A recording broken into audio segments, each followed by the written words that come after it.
supporting you guys. What do you think this podcast is for? Let me ask you that. For the in-between. In between what? Sunday and Sunday. That's right. Keep the conversation going. Yeah. What do you do with what you've just heard? Yeah. Yeah. Cool. Got it. That's a great tagline. That's right. There you go. There you go. Put some handles Put that nugget out there for you. There you go.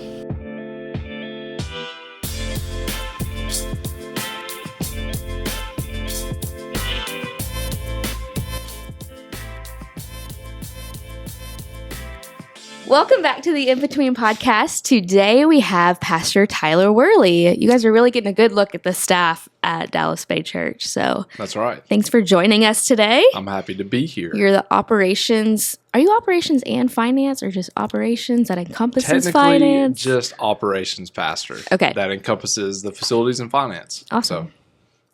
So You do all kinds of things. Yeah. So wear multiple hats, like Yeah. you like to say. Definitely a lot of things. Your days can easily change on a dime. Yes. Very much so. Today was a good day for that. Lots of It flexibility. mostly has to do with the HVAC. So if you're listening to this, don't give me a hard time about the coolness or the Yes. hotness of our Tyler's facility, favorite please. questions, favorite comments are it's too hot or it's too cold. And That's Tyler's right. response All the is, I'll look into it. Yeah. That's Yes. right. I'll look into it. And Buy he you does every now and then sometimes. look into it. I do every time. I don't lie. I do every time. He says, yes, it's the perfect temperature. That's Yeah. right. The perfect temperature. So Anyways. we're very thankful for all that Tyler does because our building would fall apart, actually, without him. Right. It's a team. So, right. Got a lot of yes. volunteers that help me out for That's sure. true. So What is your favorite snack? I've been asking everybody recently my that. favorite snack. Uh-huh. Oh, you threw me a curveball with that one. I told you I was going to My ask. favorite snack. Something that I had yesterday was peanut butter and pretzels, but it was in one thing. So it's a pretzel on the outside with a peanut butter glob on the inside of it. The best thing. Yeah, There you go. that's a good snack. Good. I That's love a that great for you. snack. Did you just discover these? No, we've had them for a while. They sell Okay. them, or they have them at Sam's. So Okay. they're pretty good. Yeah. Got your protein, salt, carbs. What's the ready to from the go. peanut butter? The Yeah. protein? Well, yeah, if you want to say it, yeah. A little bit of protein, maybe. Just a little bit. Just a Protein, little salt, bit. carbs. That's Yeah, right. Mostly salt and carbs. Awesome. So, Well, yeah, that's my favorite snack. What about you? What's your favorite snack? French fries. French fries. Which is a really bad snack to have when you're We've pregnant. discovered all kinds of things about kid. people in this room. Yes. Asked all Potatoes kinds are of- my favorite food. So, like, my favorite snack, and any time, if you just ask me randomly, like, it would be in the potato in any form. Tater tots, hash browns, French fries, potato skin, literally any Has that form. always been a thing for you? Or Yes. has it like just recently been a thing? No, always. Oh. You can look on my leader. It says favorite thing, and it's like potatoes. Potatoes. Potatoes. French fries. I was just curious if there was Yeah. like something Potatoes. else that was creating these cravings. Maybe. You know Maybe what I mean? something You know else. what I mean? Who I knows? don't, yeah. If you are listening today, Cassidy's got some exciting news she wants to share with everyone. Oh, gosh. Not to put you on the spot or Yeah, anything. like, Oh, yeah. Okay, I'm pregnant. Yes. So, Congratulations. got a little bun in the oven, a little potato in the making. There you go. There's your potato Yeah. reference. Brought that full circle, didn't you? Yep, definitely. Thank you for that transition. Yeah. That's not why I said that. But yes, she's due. It's a baby girl, and she's due in April. So a little Easter baby. We're super That's awesome. excited. So excited for you and Derek. Tyler's convinced that she will not be here before Easter. And I think that as well. But Yeah, maybe. You never who know. knows? You never know. She will come when the Lord wants her to come. There you go. That's a wasn't- great transition. I wasn't on our staff meeting this week, and so I missed Yeah, the you announcement. missed I the read it announcement. on our email that we send out to all staff, and I was like, I knew it. I knew it. That's what I would have said had I been here. Yes. I would have been like, I knew it was coming. Yes. That's awesome. And I just want to say, Miss Betty, you were right. I know you were trying not to tell me that you knew that I was pregnant, but your prophetic dreams were correct. Prophetic So, dreams. She has a So she has a good. gift. So good. But yeah, anyways, moving on to the actual in between of what we learned this past Sunday and what we're continuing to focus on this week. This was a very practical message. Yeah. practical sermon on Sunday. And so give us a little recap of what you taught. Yeah, it was funny. At one point, I actually got a message that said, "I'm so glad that you're now sitting during your messages because 3 services is a lot." Oh, gosh. And I said, well, that's actually not the purpose of me sitting. It was more for the purpose of me just being a little bit more relational and actually like conversational, because that's what Sunday was really all geared towards, right? So you won't be sitting this I'm good. Sunday. I'm not, I mean, like, yeah, standing for that long doesn't bother me, but I appreciate the lookout. So yeah, it was really just a practical message on what the Lord had been speaking to me about through this process. Like, you can't think about a relationship and not build in somewhere in there how it actually happens, and it's through the communication portion of it, right? And it's not just us talking to God all the time, but it's us being able to listen. And how do we listen to someone who is unseen? How do we listen to someone who is, as some would describe, got so much going on? How can God really speak to me? Can he really be concerned about what I'm concerned about? What do we do with how our interactions work? Is it just like sitting quiet and just listen? So I wanted to really be super practical about the ways that we can set it all up. And that's how the conversation got started. What were your thoughts behind what you heard? Oh, I think it's just a great idea. The whole concept of being alone with God, having that time of silence before him in the craziness of everything that goes on in life, people demanding your attention. It's good to get away and really spend time with Christ and be recharged, as we see Jesus doing throughout, all of the New Testament. Whenever he was doing ministry, he would go spend time doing ministry, healing people, speaking, whatever it may be. But almost every time he would get away after that and be recharged. Yeah. So that was something that stuck out to me. That is a great spiritual discipline that I think sometimes we put aside. Even as Christ followers, we put aside that whole concept of sitting alone in silence and by ourselves before Christ. So, yeah. So one of the first things that I talked about was like the importance of finding a time and a place. So I am curious, because I know you really well, I feel like, and you love being outdoors. Would you consider that there are times in your life when you are purposely looking for a place outdoors that you can do your quiet time with Lord? Or do you have a place, a chair, a spare bedroom, an area in your house? Like, how does that look like in your world? You kick the kids out and you get out of here. I'm having my time alone with God. Right now it's been, so all of our kids are now in grade school. Yeah. And so Emily works where our kids go to school. And so she takes them to school. And so most days I have time. I help them get out the door, but I have that time. And it's not outside, actually. I think I would be too distracted outside. Really? It would be, There's a deer. Yeah, exactly. There's a deer. Oh man, I could be doing, So I do just that time. I just do on the couch, really, in the mornings. Yeah. But get up in the mornings, sit on the couch. And that's the time where I just am able to sit, study, listen. So yeah. How about you? Do you have a place that you would consider, if I'm going to spend time with the Lord, like normally this is where I go? Yes. If it's really nice outside and it's not like super dark, because I do mine in the mornings. That's something Derek and I had to figure out especially early on in our marriage, was like we were kind of skipping our quiet time because we were wanting to hang out with each other. We were like staying up late or whatever. And then we just had to have a moment where I was like, okay, I need to go to bed because you stay up too late. But I like to get up early. And so he does his quiet time at night when I'm asleep, and I do my quiet time in the morning while he's awake. That way we still have our time together. Yeah. But anyways, if it's nice and not too dark, I'll have a swinging chair on my porch. So I'll sit out there. Or there's a spot on my couch that we have like an L-shaped couch. And so this side doesn't really see the TV, so we never sit there. So we always sit on this side. So whenever I do my quiet time, I sit on that seat. So that's the only time I ever really sit there is when I get up in the morning and read and write and talk to God. It's just interesting. I think, there's nothing in the Bible that says like, hey, find a couch, but it's like we see Jesus pulling away so many different times into a different environment. And I can't explain it in my own life, in my own journey. There's been different and multiple spots at times. But it's just this idea of like on purpose, I am about to enter.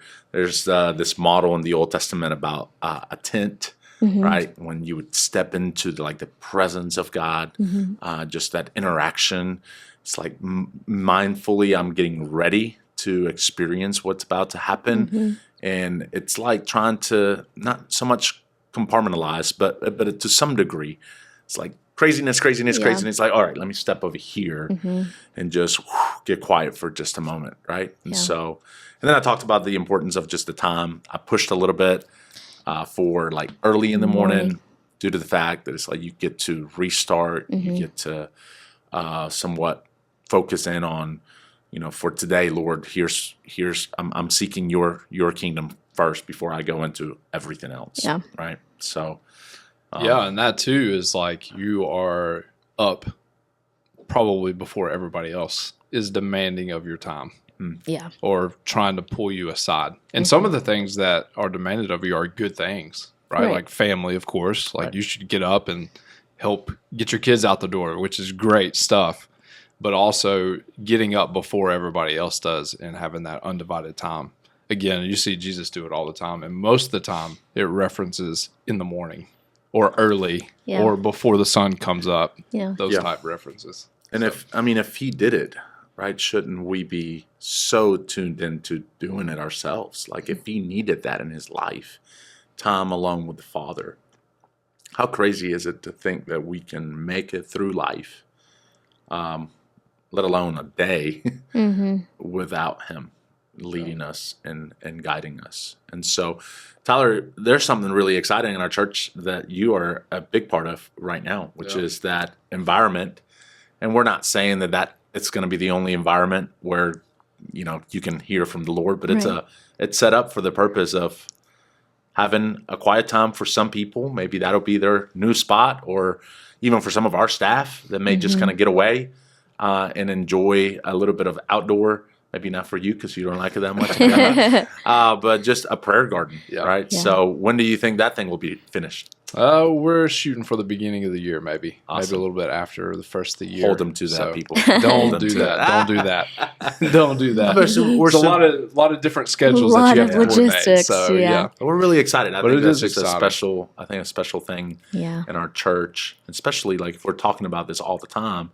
Having a place like that where you can go. And even like I'm such a visual learner, and it's like out of sight, out of mind, I think maybe even that'll create some, oh man, that's a special place that looks really neat. I need to have that in my own life. So maybe not even ever stepping in there, but just the reminder of I need to have a quiet time with the Lord somewhere, some way, Yeah, we have the glass hall, so every time you pass by there, that's right. That'll be your reminder. Hallway. That's for sure. That's for sure. All right, so then the next thing that I talked about was read and write. So when you are having your quiet time, do you tend to, and I'm sorry, I'm kind of putting you guys on the spot. Y'all didn't know I was going to do this, but so when you holding are us accountable. Yeah, I'm just curious. Like, do you find yourself skipping and hopping around through the scriptures quite a bit? Or are you more of like, I'm going to go through this book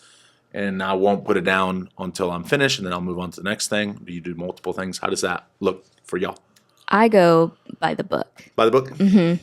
And I had just finished Psalms, and then I was like, I don't know what I'm going to do next. So I did Jude, which is a whole book, but it's only one chapter. Yeah. And then I moved on. Now I'm in Esther. But yeah, if I ever skip around, it's because I'm like, I'll be in a book, and then I'll like go read another Psalms in addition to it, or a Proverbs in addition to it, like a chapter. But it's never like, I'm going to read a chapter of this today, a chapter of Genesis today, and then a chapter of John tomorrow. That's something like that. I've just found it works better for me to do it. Stay in a book and read the whole context.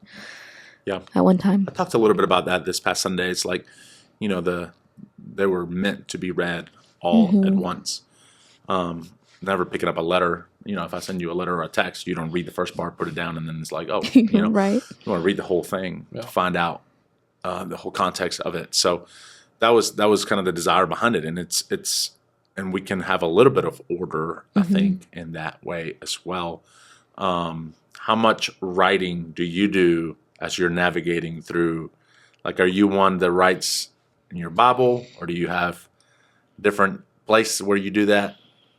I would say it depends on what book I'm using or like studying too. So there are like study books out there that will kind of give you a passage and then kind of debrief it for you, where you read it and you're like, oh, that's a great insight there, but somebody is kind of reading that and kind of journaling almost for you, kind of giving you insights to what the passage is trying to say. But then there's also times when I'll step away from that and I'll look and just read a passage. And then I use a HEAR model, which goes to the journaling portion of it that you're talking about. So I use, again, the HEAR model, HEAR. So it's like highlight a verse, explain that verse, and then how am I going to apply that? It could be a verse or a passage. How am I going to apply that to my life? And then what is my response now that I know what I've just read? And so that is more of acronym, a great way to remember it. I didn't come up with it, but I do use it. Yeah. So I do use highlight something. Here, highlight, explain it, apply, okay, respond. There you go, people. There you go. We can close with that. That's really good. It's good stuff. And so that way it's more of, all right, I'm reading a passage, allowing God to speak to me through that passage, and me kind of tailoring that towards me, allowing the Holy Spirit to convict me of things. Whereas sometimes whenever you read books that are devotional books where they do a passage and then the author kind of spells it out for you, it's kind of like, oh man, here's their thoughts on it. Yeah. So sometimes I step away from that. And that was one of the things that I wanted to make sure that we were doing in our quiet time. It's like rewriting some of the scriptures, right? So like, what is God talking to you about? Right. Like if you could summarize that into your own words, writing those things down, that's the first question. It's like, what does this say? What does it say? You may not be able to recall it word from word, but what you just read, right? Writing that down somewhere, navigating. And then the second question, which is I think one of the most challenging one, is why is this included? Why is it in here? Why would God put that in the Bible? Is it because he just liked the way it sounds? Was it because it was, in relation to the people and what they were going through? Or is it something for like us to learn, Sometimes I leave that question totally blank. Sometimes I'm like, I don't know why this is in here, which leads me to a different passage of like trying to understand why that would be included, And then it's so cool if you do journal or you come back to it later. Because, we have 66 books. There's nothing that's going to be new. So you're constantly studying those same books, but your life has changed so much since you've studied the last one. So, I may have read a passage in Esther when I was in middle school and didn't understand what was going on. And then reading it now as, becoming a new mother. Like it could mean something. It could become, I could totally understand now why I was included at least at this for this point in my life. Then you see it now because the journey is different. So you don't want to get frustrated because you're like, I don't understand why this is in here. I'm just going to stop. Like this whole thing is pointless, because you can be like, I don't understand why this is in here right now, but someday I pray that God reveals something to me through this passage. Yeah. Something like that. And then one of the big things after you move through those questions, so again, the questions were, what does it say? Why is this in here? What should I do about it? And then how can I remember, right? And then maybe at some point during your quiet time, or maybe sometime during the week, or maybe a couple times a month, this idea of journaling. Do you journal? Not consistently, no. Yeah. No. And I didn't say it had to be. I was just, I think I had a couple of different text messages and emails about that portion being something that has never been really included into a quiet time. And man, I was personally convicted by it because I don't think that I've journaled like consistently throughout my life, but like in this season of where I am, I find myself just wanting to write these things down so that I can remember them. Because I feel like the older I get, the less I remember. So it's not like, getting older. It's just you have more stuff going in. You can only keep so much in your mind. And that's what I tell myself at least. Like I look at the activity of God in my life, and I'm going, I want to make sure that I don't forget that. Yeah. Like, oh my goodness, how can I forget that? And I do. Like, there's so many things, and so yeah, this whole creating the interaction between you and God in a book, and going back. Like I even said it this past Sunday. This is my little journal. It's God's interaction, not with Moses, not with David, but like his interaction with me. Yeah, I loved that. And I was like, we get to record that. We get to track that. We get to see our maturity or lack thereof, throughout our life, which is just really special. Like imagine, I don't know. I started thinking about, I went down the path of like, if I were to even, and I didn't even mention this on Sunday.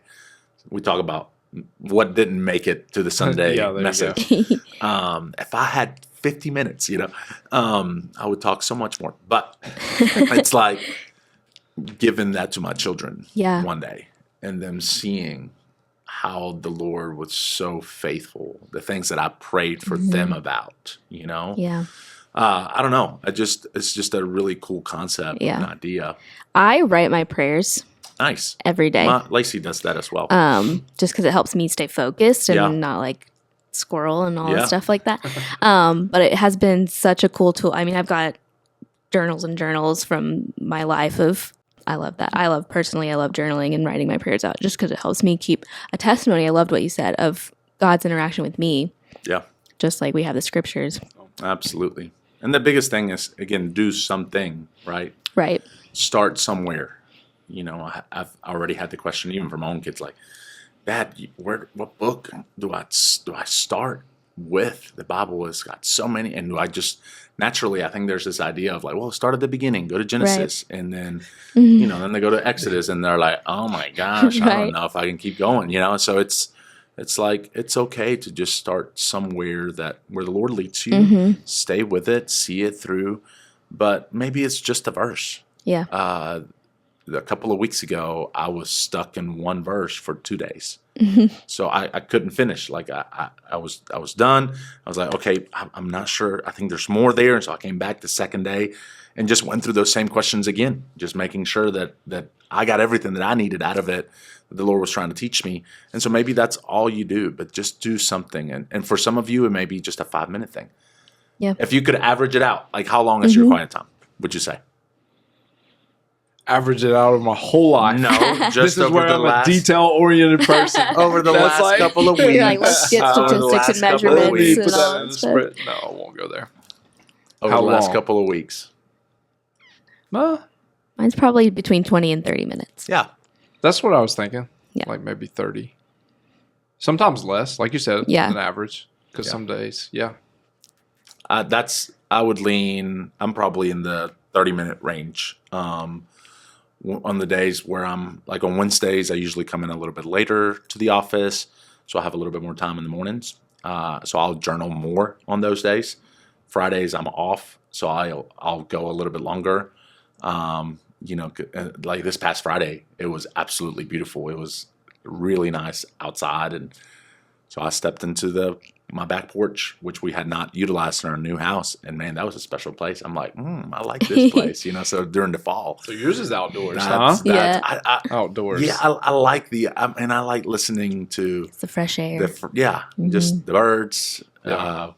There's some chickens somewhere close to us that they just go off sometimes, and it's a little bit distracting. But anyways, just finding that spot and that intimate time with the Lord. So that was a challenge. I hope and pray that has been the case for you, that you have done something this week in between Sunday to now this next one. So this Sunday, and I mentioned it a little bit this past Sunday about this idea of like what really destroys that relationship, and it's where we all are, and that's busyness. Yeah. Busyness of what's going on that we allow to, and we pursue things that are good, but they're not the best things. Yeah. Like you think of, and I don't even think I'm talking about this portion of the scriptures on Sunday, so this is free. But we did talk about it in our small group, and it was when Mary and Martha, Jesus steps in unannounced, and Martha is busy doing all kinds of things, and all the things that she was doing were not bad things. But Jesus goes and says, quit focusing on all these other things and focus on the better things. Yeah. So the better thing is Mary at my feet. That's the better thing. So all the other things are good, but let's make sure that we don't miss the best thing that we can do, and that's that close relationship with the Lord. So here's a cool song that I just came across today. Nothing Else by Cody Carnes. It's like, I don't want anything else except for you, Jesus. That's all I want. And so that's our prayer for you. Yeah. Any extra thoughts, Tyler? No, that is a great song, though. I've heard it a couple times. You brought some books. Did you? I did bring some books. So this one is where I got the Here from Foundations. It's a 260. So if you need something to dive into God's Word using that method and journaling, you can check out this book. And then this other one was about prayer. And so this is a really short read, Forgotten Power. And so it's by David Butts, but this is a really short read about how prayer is sometimes a forgotten power that we hold as Christ followers, and what it looks like to do that, to be a praying church, to be a praying person, and how important that is for our lives. You mentioned concentric circles in there? I don't think you mentioned concentric circles, but I do remember you mentioning that. So, but no, he didn't mention that. But it's a good read. It really is. And again, for me, short is better, and so a short read is always a welcome thing. So, yeah, if you're looking for more resources to dive into, a little bit of what we've talked about, those two books would be awesome. Nice. So, Thank you for that.